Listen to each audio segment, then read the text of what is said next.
So maybe you Okay. could start off with who you are and what part of the city you're from. I mean, I guess you're not originally from the city, I think, from my understanding. And so kind of Yeah. give it a background and kind of start take it from there. Yeah, for sure. So my name is Joshua Cunningham. I am one of the original founders of AYP, former board member, but I have since about a year. What has it been now, Lewis? About a year ago, I stepped down from the board. Probably about. About a year ago, I stepped down because I'm pursuing my education, finishing my degree. So, man, that's been consuming all of my free time. So, um, had to step back a little bit, but I like to get involved where I can. But I'm not originally from Allentown. I wasn't born in Allentown and raised in Allentown. However, Allentown has been a major part of my life, my entire life. My grandmother is from Allentown. Literally from the time I was born, I was visiting her here in Allentown. Allentown's always held a special place in my heart for that reason. You know, my grandmother and I were very close. And in my early teenage years, around 13, I actually moved here to be raised by my grandmother.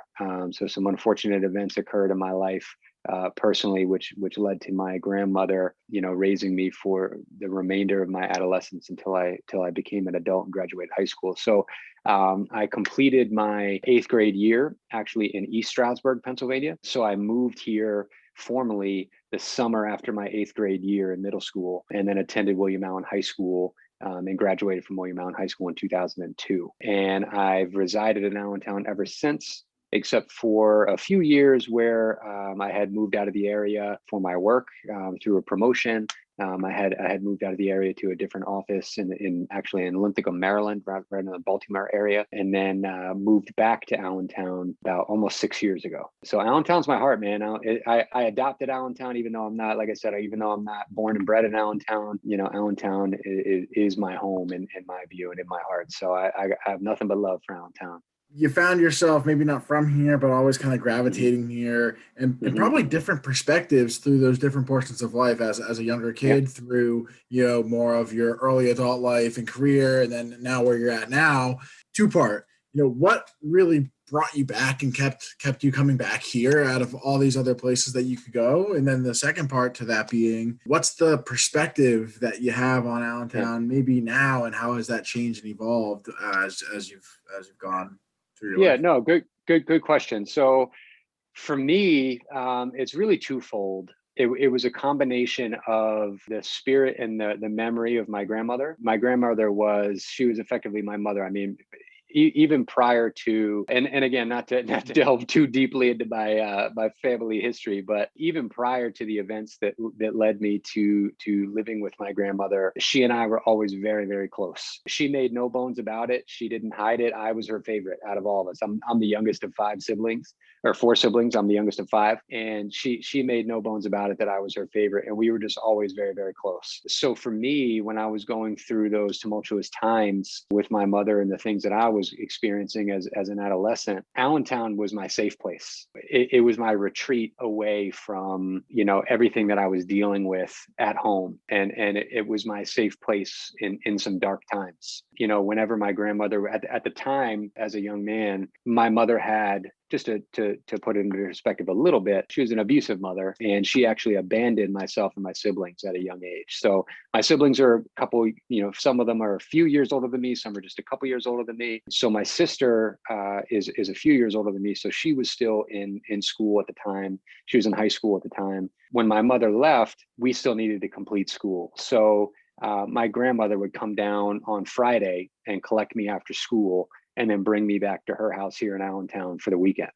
And for me, I just remember just really looking forward to that. And at school, I couldn't wait till my Nana showed up to get me, because I knew when I came here to Nana's house, I had food. I had a safe place and a clean place to stay. I could do activities. I was I had friends here. I would play basketball here. And when I moved here, ultimately, then that's really when a lot of firsts happened for me, because the age at which my mother left, and subsequent to that, she never gave my grandmother legal custody of me, which was also a challenge. So because of that, I was almost unable to enroll in school. My grandmother had a very difficult time enrolling me in William Allen. I was unable to get a permit because my grandmother was unable to sign for me for a permit because she wasn't my legal guardian.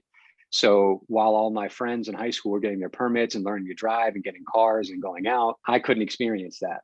I had to wait until I was 18 to get my permit and to get my license. First date, first prom, I wasn't allowed to really play many sports until I came here. And then I became active in basketball. I became active in baseball and a lot of other things. So for me, Allentown represents almost an awakening for me. It exposed me to a lot of things. I came from the Pocono Mountain area, which is a really rural area, predominantly white. It's not very diverse.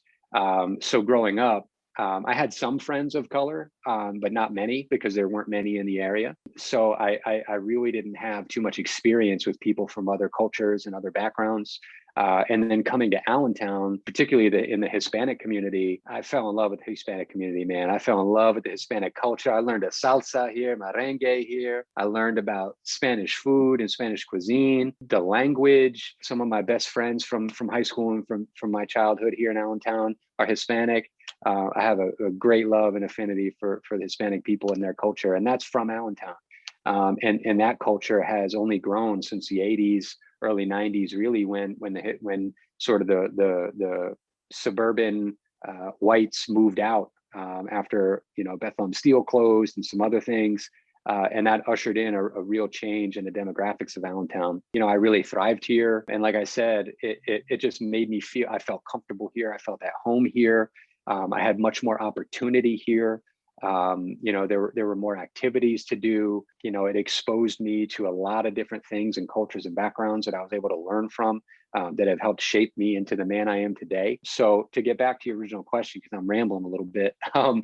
So that's what makes Allentown special for me, right? But my grandmother passed away over 10 years ago. So for most people, you might think, okay, well, really, if your connection was your Nana and she passed away, then this place probably wouldn't really be that special to you anymore, and you might want to leave. But for me, it's a combination of her spirit is still here, and those memories are still here, and I still love Allentown and the community for what it did for me and for how it made me feel, and I still value the exposure that it gave me.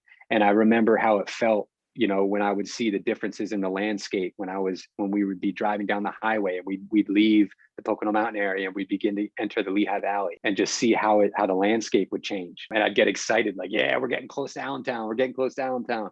Even as a kid, when you'd want to go shopping, you want to go to the big mall in Allentown, Lehigh Valley Mall. And there were just so many different things, Yakos and all kinds of different things about Allentown that I learned to love. So even though I lived in Florida for a few years after high school. I went to school down there, and I was a law enforcement officer down there for a few years. And no matter where I've gone, I just always seem to come back to Allentown. And I think that's just because that's where my heart is. That's where I feel home. And even though that's, technically my adopted home, like I said, it's been a part of my life, my whole life. And I just always feel home when I'm in Allentown. And no matter where I'm at, I always want to come back home. What are some things that could be improved upon or that could make the city more appealing? And that could be to those that are maybe coming and not from here, and then those that are here and the residents that maybe are feeling overlooked. That's one of the things I love about Allentown is it has tremendous untapped potential. And I say untapped because I really believe our political leaders have failed Allentown time and time again. They've failed Allentown for many, many years, and they have failed to capture the potential of Allentown. And I see, Bethlehem, and I see Easton. Typically, Easton and Allentown were thought to be sort of on par, with maybe Allentown being a bit ahead of Easton. But in recent years, man, Easton they've embraced the arts.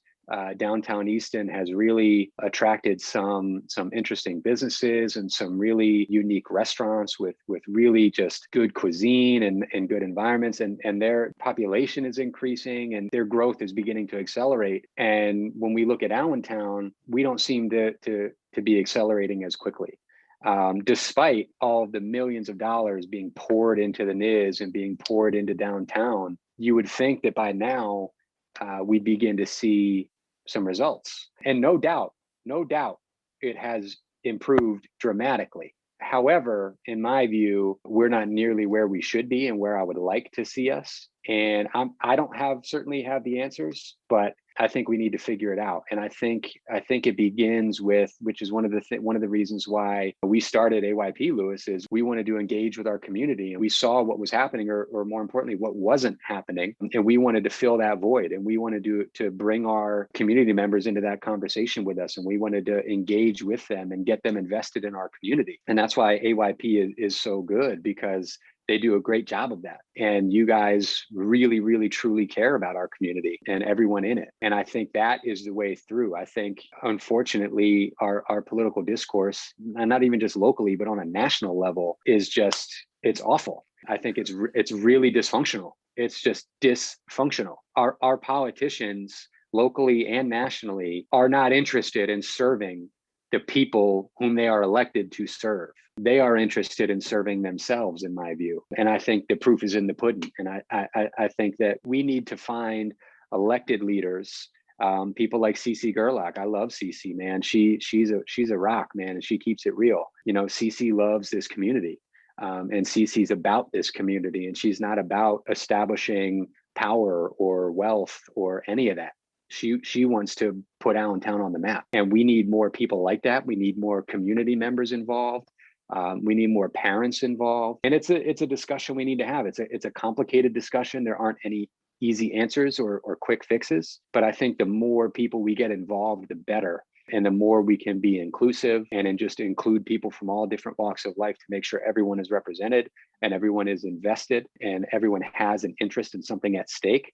I think then you're going to see Allentown really achieve the success that it really could. Because, man, Allentown, I mean, back in the day, even before, I'm not that much older than you, Lewis. I'm only 36.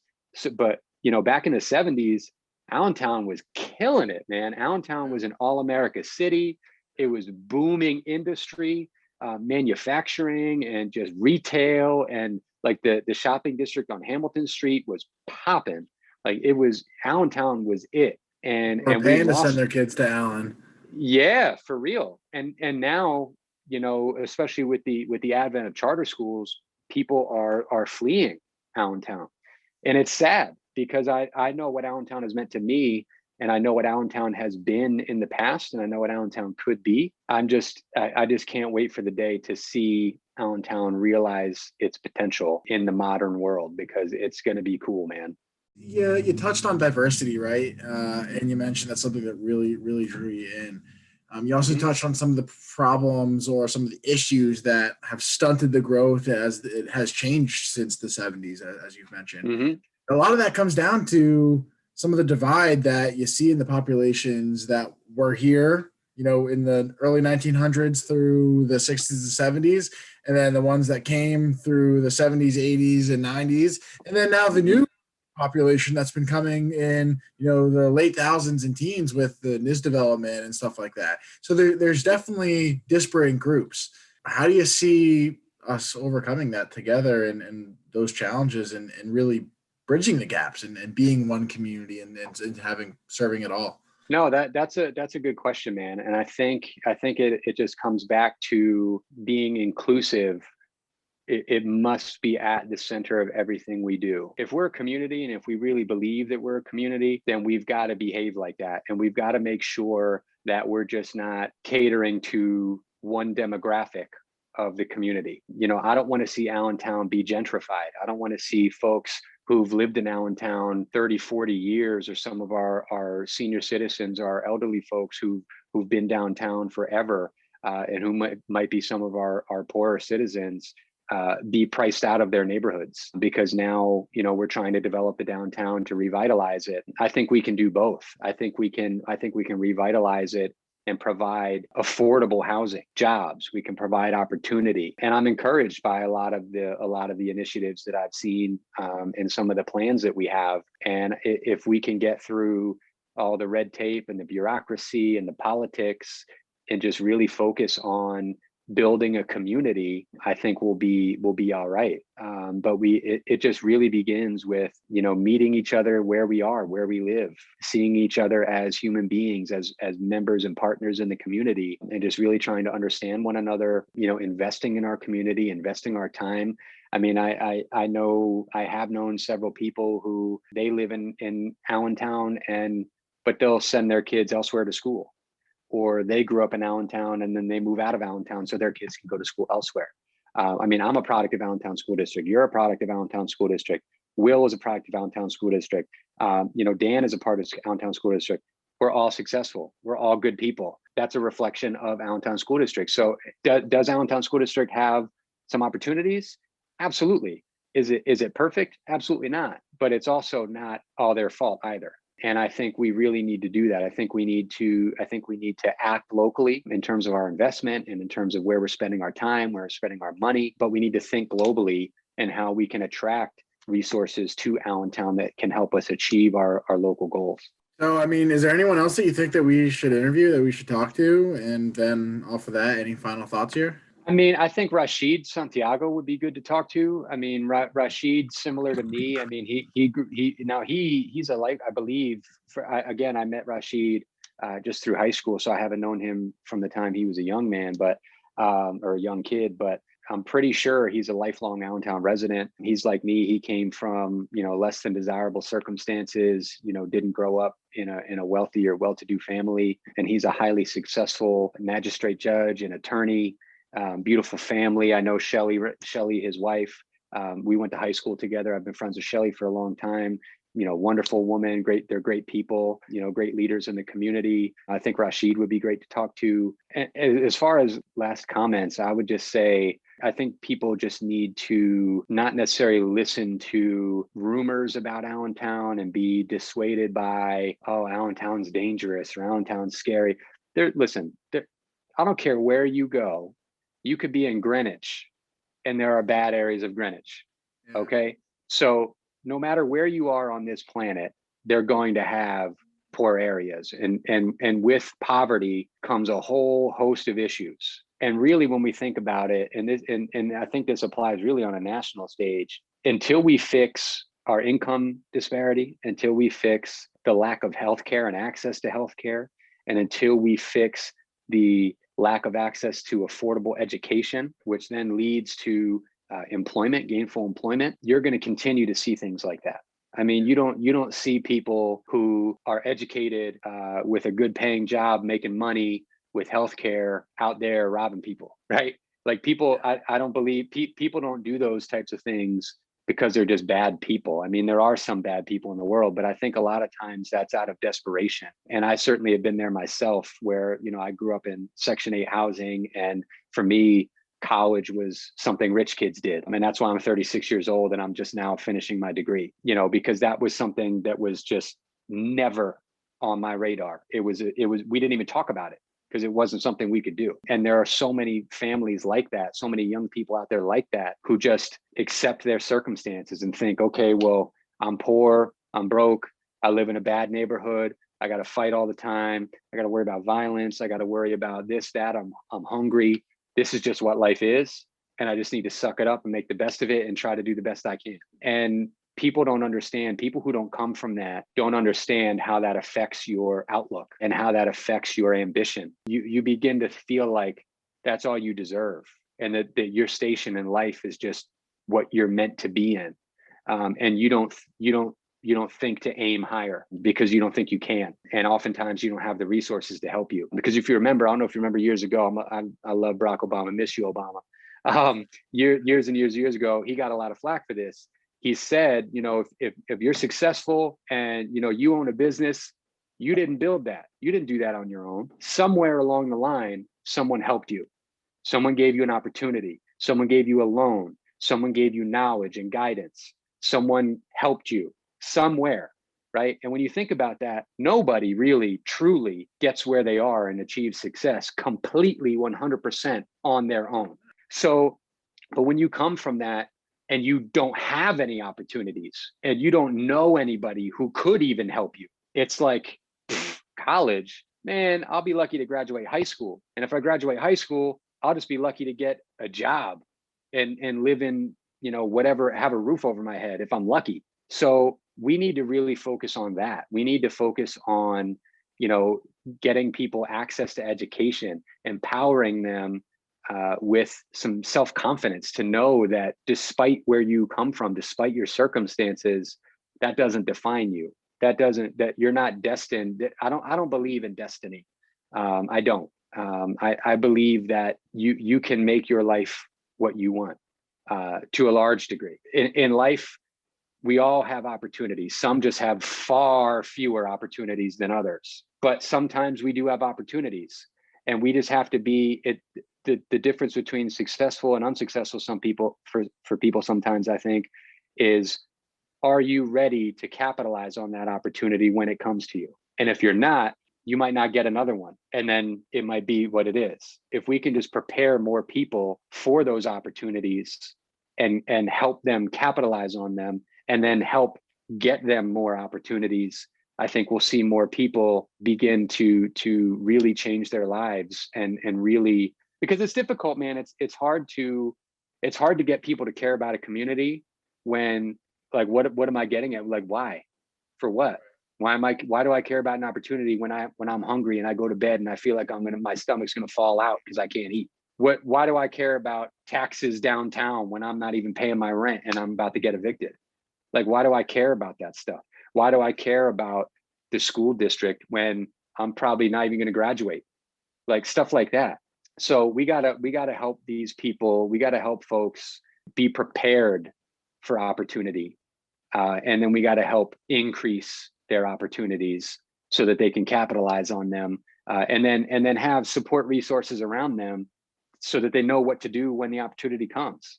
And that there are folks and people in place that can help them. Because I hate, not to get political, I don't mean to quote a Republican, but I will, but Ronald Reagan, once said, a rising tide raises all boats.